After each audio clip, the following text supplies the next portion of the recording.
बिस्मिल्लाहिर्रहमानिर्रहीम। नाज़रीन इकराम, अस्सलाम वालेकुम। मेरे लिए एक एज़ाज़ की बात है कि मेरे दादा मरहूम के साथियों में से एक साथी, मुखलस तरीन दोस्तों में से एक दोस्त, रियासत जम्मू कश्मीर की आज़ादी के लिए दामे दिरमे सुखने कदमे जानी माली कुर्बानियाँ देने वाले कामरेड साहब के साहिबजादे डॉक्टर नज़ीर साहब इस वक्त मेरे साथ मौजूद हैं। सेक्टर B4 मीरपुर आज़ाद कश्मीर में मस्जिद अक्सा के एन सामने। डॉक्टर साहब, आप लंदन में बैठ के माशाल्लाह PhD किया। बहुत से अल्लाह ताला ने आपके ऊपर अपने मेहरबानी, अपना रहम किया आप पे। बहुत से लोगों के इलाज करते हैं, इतने बड़े बड़े VIPs हैं कि अगर मैं उनका नाम लूँ तो एक तहलका मच जाए। मैं नाम नहीं लेता उनका। सेंसिटिव लोग हैं, अहम लोग हैं। एक केस मैंने सुना कि किसी ने कोई ताकत के लिए मेडिसिन को यूज़ की और उसको कोई रिएक्शन हुआ। मैं चाहता हूँ वो केस आप हमारे साथ डिस्कस करें ताकि जो लोग देख रहे हैं वो एहतियात करें। बिस्मिल्लाहिर्रहमानिर्रहीम। मैंने अल्हम्दुलिल्लाह ये अप्रैल के महीने में इसी साल इस्लामाबाद में कैंप किया तकरीबन 10 दिन, जिसमें तकरीबन 750 लोगों का इलाज हुआ। और अल्लाह पाक का अरबों खरबों शुक्र है कि एक मरीज़ की भी कोई नेगेटिव रिपोर्ट नहीं आई, बल्कि ऐसे तकरीबन बैठे बैठे बंदों का इलाज हो जाता है बिल्कुल सादा सादा चीज़ों से। और ये नहीं है कि कोई स्टीराइड है, मैं बिल्कुल जो देसी चीज़ें हैं, गुड़ है, शरबत बजूरी है, अर्क गुलाब है, मीठा सोडा है, वो अश्वगंधा है, ये चंद छोटी छोटी चीज़ों से टोटल मेरी जो फार्मेसी होती है वो एक छोटे से ट्रिपल पर आ जाती है। और 2 लाख रुपए की दवाइयों से मैं ने तकरीबन 750 बंदे का इलाज किया, और मुख्तलिफ़ अमराज का। क्योंकि मेरा ईमान यह है कि जब इंसान की नीयत सही होती है, अल्लाह पाक उसके साथ आके खड़े हो जाते हैं। और आपको पता होगा, नॉर्मली मैं अपनी फैमिली को, अपने इलाके को देखने के लिए साल, 1.5 साल, 2 साल के बाद आता था, बल्कि पिछली दफ़ा मैं इसी साल फरवरी में 4 साल के बाद आया।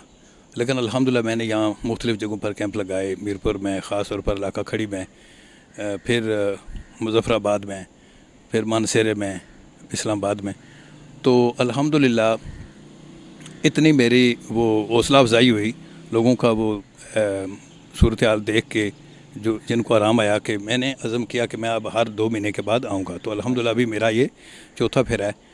और कल भी मेरा ये जो है न्यू सिटी सेक्टर A में कैंप था।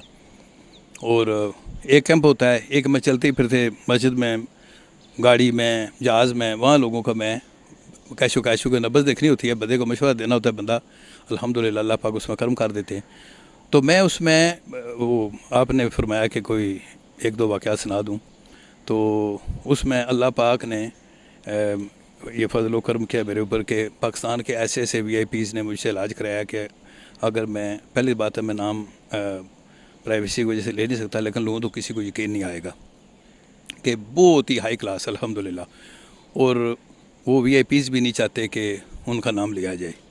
हालांकि मैं ये समझता हूँ कि इंसाफ का तकाजा यह है कि उन VIPs को मेरे साथ बैठ के इंटरव्यू देना चाहिए और कहना चाहिए कि देखें जी, कि डॉक्टर नज़ीर की सादा सादा दवाइयों से हमें फ़ायदा हुआ है, आप भी सादगी की तरफ आएँ या हिकमत की तरफ आएँ। लेकिन जो है उनको भी मेरे ख्याल में माफियाज़ का डर होता है।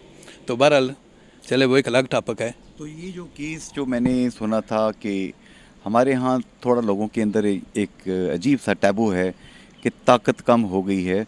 वो ताकत वाला केस आजकल कुछ मीरपुर में, आज़ाद कश्मीर में भी मशहूर हैं। मैं रिलेट करना चाह रहा हूँ पब्लिक के फ़ायदे के लिए, वो बताएंगे सर। असल में देखिए जी, उसमें मैंने कई लोगों से सवाल पूछा है कि आप किसी भी डायलिसिस सेंटर में जाएं तो आपको वहाँ ज़्यादा मर्द नज़र आते हैं या औरतें नज़र आती हैं। तो आपने देखा होगा कि हर 100 मरीज़ों में से मेरे ख्याल में 85 मर्द होते हैं, 15 औरतें होती हैं। हालांकि गुर्दे तो दोनों के एक किस्म के एक जैसे हैं। तो वजह क्या है कि मर्द मेरे अंदाजे के मुताबिक ऐसी अद्वियात इस्तेमाल करते हैं, उसमें ज़्यादातर तो वो हिकमत को ब्लेम किया जाता है। लेकिन आपको पता है कि ये जो वगैरह वगैरह है, ये तो इंग्लिश है, ठीक है। या ऐसे स्टीरॉइड्स इस्तेमाल करते हैं जो वक्ती तौर पर उनको कुछ एनहांसमेंट देते हैं, लेकिन वो बहुत बड़ा घर कर देते हैं गुर्दों का, और लाइफ थ्रेटनिंग हो जाता है, बेशुमार तो मर भी जाते हैं। उसमें मैं आपको एक मिसाल देता हूँ कि मैं बंदे का नाम नहीं ले रहा, लेकिन यूँ समझ ले उसका नाम करामत है। जब मेरा इस्लामाबाद में वो कैंप था, उसमें वो बंदा आया है, तो उसकी उम्र तकरीबन होगी 40 के करीब, और हालत ये थी कि उसकी चमड़ी जो है ना वो इस तरह चपकी हुई थी हड्डियों के साथ, के लगता था कि हड्डियों के ऊपर पेंट हुआ हुआ है, यानी उसकी चमड़ी को आप ऐसे नहीं कर सकते थे, बिल्कुल मरने जैसी हालत। तो मैंने उससे ये कहा कि भाई अगर आप मुझे एग्जैक्ट बता दें कि ये हालत क्यों हुई। पहले तो बारे में पूछा कब हुई, कहता है आज से 5 साल पहले। तो मैंने कहा क्यों हुई, तो कहते हैं जी कि मुझे, हालांकि अच्छा भला जवान आदमी है, ताज़ी ताज़ी शादी हुई है लेकिन मस्ती आई हुई, तो वो कहता है जी मुझे किसी ने कहा कि अगर आप रीछ की चर्बी खाएं थोड़ी सारी, ये जो उंगली का पोटा है इसके बराबर, तो आपकी मर्दाना ताकत जो है आसमानों पर चली जाएगी या आसमानों को छुएगी। तो कहते हैं मैंने दौड़ धूप करके आगे पीछे, वो कहते हैं ढूंढने से खुदा मिलता है। हालांकि आप तो बज़ाहिर तो पर देखे रीछ की चर्बी हासिल करना, रीछ को भी अच्छा इतराज़ होगा। हाँ जी तो वो बार उसने कहीं ना कहीं से हासिल कर ली। तो वो कहते हैं जी कि मैंने चावलों में डाल के इतनी सारी चर्बी खाई, तो उसके खाते ही मुझे लगा कि अंदर आग लग गई है, यानी कि जिगर ही जल गया, मैदा जल गया, आंतें जल गई। तो उसके बाद उसकी वो जो है चमड़ी जो है वो सूखना शुरू हो गई। उसने हर इलाज कराया, कोई फ़ायदा नहीं हुआ। तो अल्हम्दुलिल्लाह मैंने अल्लाह पाक के फजल करम से उसको डिटॉक्स कराया है। तो मैं वहाँ 10 दिन रहा, हर दिन उसकी हालत बेहतर हो रही थी, रंग बदल रहा था, चमड़ी की कैफियत बेहतर हो रही थी, भूख उसको लग रही थी। बंदे उससे पूछ रहे थे यार तुमने क्या किया है। तो मैं एक सादा सा डिटॉक्स कराता हूँ जो कि तिब नबी से साबित है। नबी पाक सल्लल्लाहु अलैहि वसल्लम 3-4 चीज़ों से ज़्यादातर इलाज फरमाते थे। ये नहीं है कि इतने बड़े बड़े स्टोर थे, बल्कि आपके वालिद मोहतरम बैठे हुए, इनको भी पता है कि इनके जवानी के ज़माने तक कितने ज़्यादा वो छोटी छोटी दवाइयों से वो इलाज मालज हो जाते थे। हमारे मशहूर ज़माना डॉक्टर ताहिर साहब के वालिद साहब, अल्लाह उनके डॉक्टर मोहम्मद साहब, अल्लाह उनके कब्र को नूर से भर दे। आपको पता होगा कि 1 रुपये की या पता नहीं उससे भी कम वो दवाई देते थे, छोटे छोटे शरबत रखे होते थे, बंदे ऐसे रेडो टैट, ठीक है। अच्छा, तो मैं तो खैर वो अपने पास से ख़र्चा करता हूँ, तो लिहाजा लालच भी नहीं है कि मसलन 1 रुपया मिल जाए, 2 रुपये मिल जाए। यानी तो कि वो खुलूस शामिल हो गया, वो इखलास शामिल हो गया, जिससे अल्लाह की मदद साथ आ जाती। एक तो इखलास है ना, दूसरा यह है कि जब आप कोई भी काम बिज़नेस पॉइंट ऑफ व्यू से करते हैं ना, तो आप बिज़नेस प्लानिंग करते हैं कि यार बिज़नेस बढ़े कैसे, ठीक है। अब मसल मैं अभी तक सिर्फ 5 या 6 दवाइयों से तकरीबन हर बीमारी का इलाज कर ले, यानी अल्लाह ताला कराते हैं लेकिन मैं इस्तेमाल करता हूँ, अल्लाह ताला ज़रिए के तौर पर इस्तेमाल कर रहे हैं। तो अब अगर मुझे पता है कि मैं फीस भी लीला कर रहा हूँ, तो मैं तो कोशिश करूँगा ना कि मिनिमम रिसोर्सेज के साथ मैक्सिमम बेनिफिट हो। लेकिन अगर मैं आज बिज़नेस पॉइंट ऑफ व्यू पर आ जाऊँ, तो मैं क्या कोशिश करूँगा कि मैक्सिमम रिसोर्सेज से मैक्सिमम बेनिफिट हो। और अगर मसलन फ़र्ज़ किया मैंने किसी को गुड़ का शरबत, अर के गुलाब, मीठा सोडा मिला के दे दिया, अब वो बंदा तो वो खुद ही कर लेगा, दोबारा तो मेरे पास आएगा ही नहीं नहीं समझे। और मैं चाहता भी यही हूँ कि भाई इस चीज़ को इस तरह प्रमोट किया जाए कि लोग मेरे पास कम आए, क्योंकि मेरे पास मैदान बहुत ज़्यादा है। अब अगर हर बंदा मेरे पास ही आएगा तो मैं तो फिर चंद लोगों का इलाज कर सकूँगा। अच्छा अच्छा बहरहाल सॉरी, अभी वो मैं उस बंदे का नाम करामत कह देता हूँ कहने के लिहाज से, चलो फर्ज किया करामत नाम था। तो 10 दिन के अंदर अंदर वो बंदा बिल्कुल बेहतरीन हालत के अंदर आ गया, सिर्फ डिटॉक्स से। और उस डिटॉक्स में वो मैं क्या इस्तेमाल करता हूँ, एप्सम सोल्ट 3 चम्मच, मैं बता भी देता हूँ, हर बंदा खुद भी कर सकता है। उसमें सिर्फ जो प्रेग्नेंट लेडी है उसके लिए वो मैं रिकमेंड नहीं करता, बाकी हर कोई चाहे औरत है मर्द है वो ये कर सकते हैं कि एप्सम सोल्ट है, बाइकार्बोनेट सोडा है, और उसके अंदर जैतून का तेल है। ये 3 चीज़ें वो आप मिक्स करके, कभी किसी इंटरव्यू में कहेंगे तो मैं पूरा उसका फार्मूला भी बता दूंगा, क्योंकि आप भी जल्दी में तो मैं बात को ज़्यादा तवालत नहीं देना चाहता।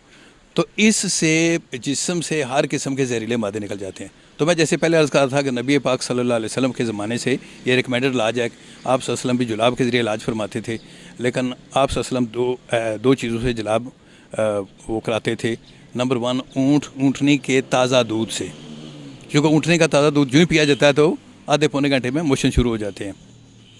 उसमें ये याद रखें, मोशन चाहे मोशन बिल इलाज हूँ या मोशन बिल बीमारी हूँ, उसमें पानी बहुत ज़्यादा पीना चाहिए। और ये जो हमारे क्या कहते हैं वो डायरोलाइट वगैरह ये ज़्यादा इस्तेमाल करना, हाँ जी, ताकि इलेक्ट्रोलाइट इम्बैलेंस जो है वो ना हो।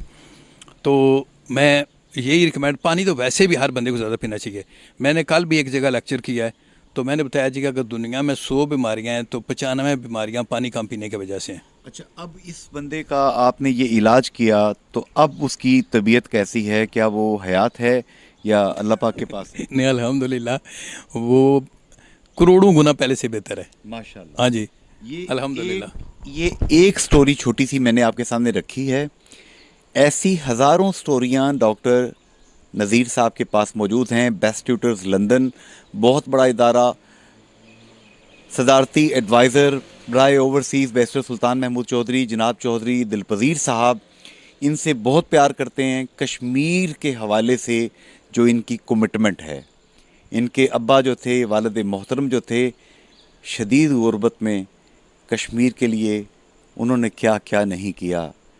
ये एक अजीम ख़ानदान है। सरदार अतीक अहमद ख़ान से लेकर आज़ाद कश्मीर के जितने बड़े बड़े लोग हैं, इनके बारे में जब मैं बात करता हूँ उनसे, उनकी आँखों में, लहजे पे, चेहरे पे बहुत प्यार और खुलूस आ जाता है। आइए अच्छों के साथी बने, खुशबू के साथ रहेंगे, जिस्म से खुशबू आएगी। कोयले के साथ रहेंगे, दामन पे कालक लगेगी। दोबारा मज़ीद इंटरव्यूज़ में पेश करूंगा। 3 दिन के लिए आप कश्मीर के दौरे पे जा रहे हैं लोगों के इलाज के लिए। कोई सवाल करना चाहते हैं तो मैं इनका नंबर दे दूंगा, उस पे सिर्फ आपने टेक्स्ट करना है, आपने कॉल करके तंग नहीं करना। ये मरीज़ देख रहे होते हैं। फ़ी अमान अल्लाह, हाफ़िज़ एंड गुड बाय।